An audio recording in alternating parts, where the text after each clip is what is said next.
عزیزان اکرام، اب ہم اپنی گفتگو کو آگے بڑھاتے ہیں، طلاق کے احکامات کی طرف ہم چلتے ہیں کہ شریعت نے طلاق کے کچھ احکامات ہمیں بیان کیے ہیں، اسی کے مطابق طلاق ہونی چاہیے۔ سب سے پہلے طلاق کہتے ہیں کہ شوہر اپنی بیوی کو نکاح کی اس گرہ سے آزاد کر دے۔ شوہر اور بیوی کے درمیان جو عقد ہوتا ہے، جو گانٹھی ہوتی ہے، اس گانٹھی سے اس کو کھول دے، آزاد کر دے، اسے طلاق کہا جاتا ہے۔ طلاق، اس کا ذکر قرآن مجید میں کئی جگہ پر موجود ہے، اور سورہ طلاق قرآن مجید کی ایک سورت ہے جس سے طلاق کے احکامات ہمیں ملتے ہیں، اور طلاق کے متعلق بہت ساری وضاحتیں ہم کو ملتی ہیں۔ سورہ طلاق آیت نمبر 1، اللہ سبحانہ وتعالیٰ کہتا ہے یا ایھا النبی اذا طلقتم النساء فطلقوهن لعدتهن، اے نبی جب تم طلاق دو بیویوں کو طلاق کی ضرورت پڑ جائے، فطلقوهن لعدتهن، تو ان کی عدت میں انہیں طلاق دو۔ اللہ سبحانہ وتعالیٰ نے اس طلاق کا ذکر کیا، سورہ طلاق جیسا کہ آپ کے سامنے آیا مذکور ہے، احادیث میں بھی اس کا ذکر ہے، اس کی تفصیل مذکور ہے، جیسا کہ ابو داؤد کی روایت ہے حدیث نمبر 2283 کہ جس میں طلاق کا ذکر ہے کہ خاتون کو طلاق دیا گیا اور پھر طلاق کے بعد رجوع بھی ہو گئے اس سے۔ اور اسی طرح ایک اور روایت بھی ابو داؤد کی حدیث نمبر 142 جس میں ایک تفصیل ہے حدیث کی، اس تفصیل میں بھی طلاق کا ذکر ہے کہ جہاں پر نبی اکرم صلی اللہ علیہ وسلم نے طلاق کی اجازت دی۔ ناظرین اکرام، اس طلاق پر امت کا اجماع ہے کہ یہ طلاق شرعی طور پر اس کا طریقہ مذکور ہے، اس کی تفصیل بھی مذکور ہے، اور جہاں حاجت ہے وہاں پر وہ طلاق اپنے ضوابط کے ساتھ ہو سکتی ہے۔ طلاق کب دی جائے گی، اس حوالے سے ابن قدامہ رحمۃ اللہ علیہ کہتے ہیں، جیسا کہ المغنی جلد نمبر 7 صفحہ نمبر 96 میں ہے، کہتے ہیں کہ بسا اوقات طلاق کب ہوتی ہے، دینا جائز ہے، کہا فسدت الحال بین الزوجین فیصیر بقاء النکاح مفسدۃ محضا، کہ جب میاں بیوی کے آپسی معاملات بدترین ہو جائیں، خراب سے خراب ہو جائیں، فاسد ہو جائیں، اس طرح سے فیصیر بقاء النکاح مفسدۃ محضا، کہ نکاح کو باقی رکھنا صرف اور صرف نقصان ہے، کچھ باقی نہیں، خیر نہیں اس میں۔ اتنے معاملات ہو چکے ہیں، اتنے مسائل ہو گئے ہیں اور ہو رہے ہیں کہ نکاح کو باقی رکھنا نقصان ہی نقصان ہے۔ وَضَرَرًا مُجَرَّدًا، اور اسے مستقل نقصان ہے شوہر کو، اور وَإِلْزَامُ الزَّوْجِ النَّفَقَةَ وَالسُّكْنَةَ، اور اس حالت میں شوہر خرچ بھی کر رہا ہے اور وہ عورت اس قدر بری ہے کہ اس کے ساتھ زندگی گزارنا ممکن نہیں ہے۔ والخصومہ الدائمہ من غیر فائدہ، بغیر کسی فائدے کے مسلسل جھگڑے ہیں،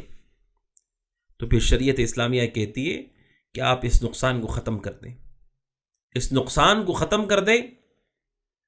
تاکہ فاقتضى ذلك شرع ما يزيل النکاح لتزول المفسدة الحاصلة من، یہ جو نقصان ہو رہا ہے نقصان ختم ہو جائے۔ کیا مطلب ہے ناظرین اکرام؟ ابن قدامہ رحمۃ اللہ نے بیان کیا کہ کب طلاق دینا صحیح ہوتا ہے، کب جائز ہے طلاق دینا، جب میاں بیوی کے درمیان حالات اتنے خراب ہو جائیں کہ دونوں کا ایک ساتھ نکاح میں باقی رہنا نقصان ہی نقصان ہے، پریشانی ہی پریشانی ہے، مسلسل جھگڑے ہی جھگڑے ہیں، اور کوئی انسان کی امید نہیں ہے، کوئی اس کے لیے فائدہ نہیں ہے، عورت وہاں رہ نہیں پائے گی اس کے ساتھ، مسلسل جھگڑے ہیں، اور شوہر اس پہ خرچ بھی کر رہا ہے اس کے ساتھ، اسے نقصان ہی نقصان ہے، نہ اسے سکون ہے، اس کا مال بھی خرچ ہو رہا ہے اور اسے اذیت و تکلیف بھی ہو رہی ہے۔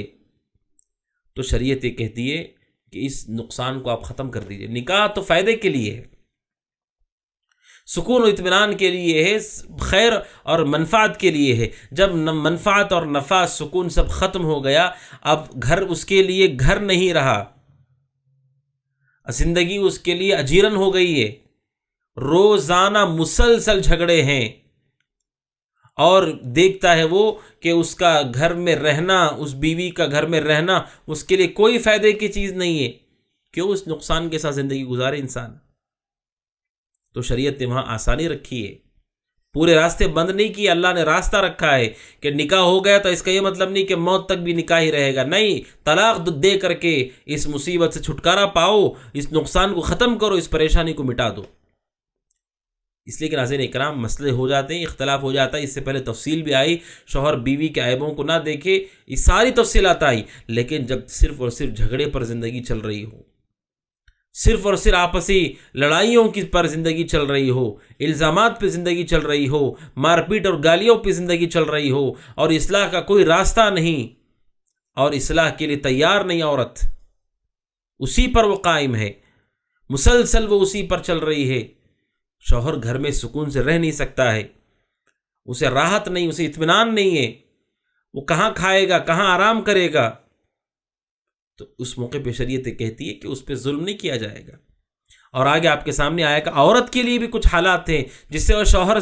شوہر کی زوجیت سے نکل جائے خلا کے ذریعے سے، اس کے احکامات بھی آئیں گے۔ طلاق میں چونکہ اختیار شوہر کے پاس ہے، لہٰذا اللہ نہ کرے کسی کی بیوی ایسی ہو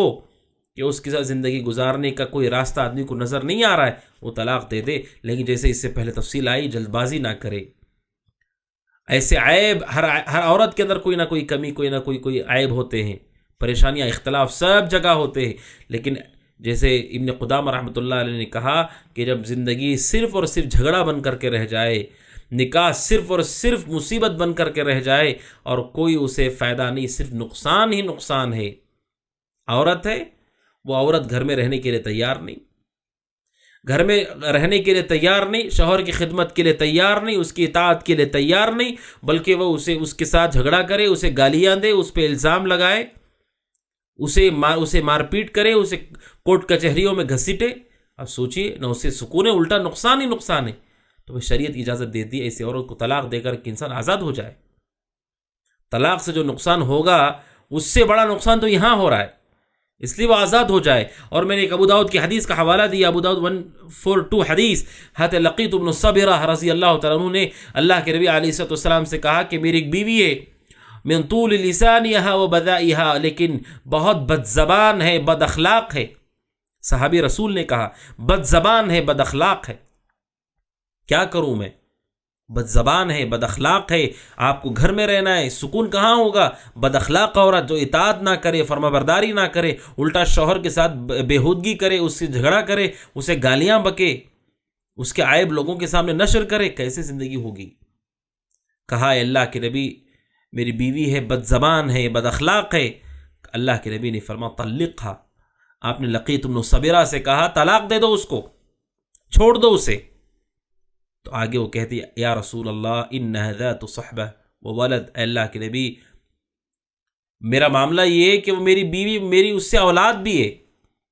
صحابی کو اپنی اولاد کی فکر ہونے لگی، اور آپ کو طلاق کے نقصان میں نے بتایا کہ طلاق کی وجہ سے بچوں کا بڑا نقصان ہوتا ہے، اور یہ بھی آپ کے سامنے آیا کہ انسان رشتہ یا تو محبت کی بنیاد پر، رحم و کرم کی دوسری بنیاد پر لے کر کے چلے اگر وہ چل سکتا ہے۔ کہ اللہ کے نبی اس سے اولاد بھی ہے، تو اللہ کے نبی نے کہا فامسکھا،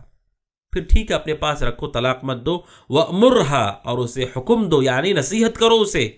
سمجھاؤ اسے، فإن یک فیھا خیر فستفعل، اگر اس کے اندر بھلائی ہوگی تو وہ تمہاری بات مان لے گی۔ نصیحت کرنے کا آپ نے حکم دیا، اور آپ نے کہا ولا تضرب ضعینتک، آپ نے کہا اپنی بیوی کو ایسے نہیں مارنا جیسے لونڈیوں کو مارتے ہیں لوگ،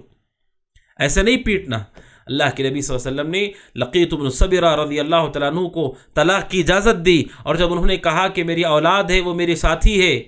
تو اللہ کے نبی صلی اللہ علیہ وسلم نے کہا ٹھیک ہے، لیکن اسے نصیحت کرو۔ یعنی اللہ کے نبی نے جس کی وجہ سے طلاق ہو سکتی ہے، جائز ہے اسلام میں طلاق، اس مسئلے کو حل کرنے کا آپ نے حکم دیا۔ جب سکون ختم ہو رہا ہے، کس کی وجہ سے ختم ہو رہا ہے، اس مسئلے کو حل کرو۔ اگر اس کی بد زبانی ہے تو پھر زبان کی اصلاح پر اسے نصیحت کی جائے، اگر وہ خدمت میں کوتاہ ہے اس کے بارے میں نصیحت کی جائے، بے پردگی میں ہے تو اسے بے پردے کے متعلق نصیحت کی جائے۔ پیارے رسول نے اجازت بھی دی اور وہیں پر بتایا کہ اگر کوئی آدمی طلاق نہیں دینا چاہتا ہے تو پھر وہیں پر آپ کو زندگی بھی تو گزارنی ہے، کیسے زندگی گزارو گے؟ کہا اسے نصیحت کرو،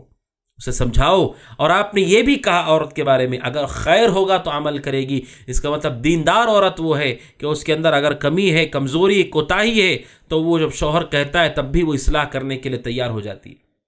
تو ناظرین اکرام، اس سے پتہ چلتا ہے کہ شریعت نے ہمیں کہاں پر طلاق کی اجازت دی ہے۔ اسی کے ساتھ ناظرین اکرام، شریعت اسلامیہ یہ کہتی ہے کہ انسان کو طلاق میں جلدی نہیں کرنا چاہیے، طلاق میں جلد بازی سے بچنا چاہیے اس کے نقصانات کی وجہ سے، اور نبی اکرم صلی اللہ علیہ وسلم نے اس کی ترغیب دی۔ آپ نے کہا کہ عورت ٹیڑھی پسلی سے اس کو بنایا گیا ہے، اس کے اندر ٹیڑھا پن ہے، پوری طرح سیدھا کرنے جاؤ گے تو ٹوٹ جاؤ گے۔ اگر کوئی آدمی اس لیے طلاق دے رہا ہے کہ اس کے چند باتیں اچھی نہیں ہیں، چند کام اس کے اچھے نہیں ہیں، چند امور اس کے اچھے نہیں ہیں، تو جان لیجیے دنیا میں کوئی عورت ایسی نہیں ملے گی جس کے اندر عیب نہ ہو، جس کے اندر کمی نہ ہو، کوئی برائی نہ ہو۔ ایسا ممکن نہیں ہے، کیونکہ انسان کے اندر نیکی بھی ہے، گناہ بھی ہے، چاہے وہ مرد ہو کہ عورت ہو، چاہے شادی شدہ ہو کہ غیر شادی شدہ ہو۔ لہٰذا شریعت ہے کہ جلد بازی نہ ہو، اور اللہ سبحانہ و تعالیٰ اصلاح کو پسند کرتا ہے۔ والصلح خیر، اگر صلح ہو جائے تو یہ اللہ کو پسند ہے۔ اگر صلح ممکن ہے تو صلح کر لینا چاہیے، لہذا جلد بازی نہ کریں۔ دوسری اہم چیز، طلاق سے پہلے صلح کی پوری کوشش ہم کریں۔ جس وجہ سے مسئلہ ہو رہا ہے اس مسئلے کو ختم کرنے کا شریعت نے ہمیں ترغیب دی ہے، اس کو ہم ختم کریں نکاح کو ختم کرنے سے پہلے۔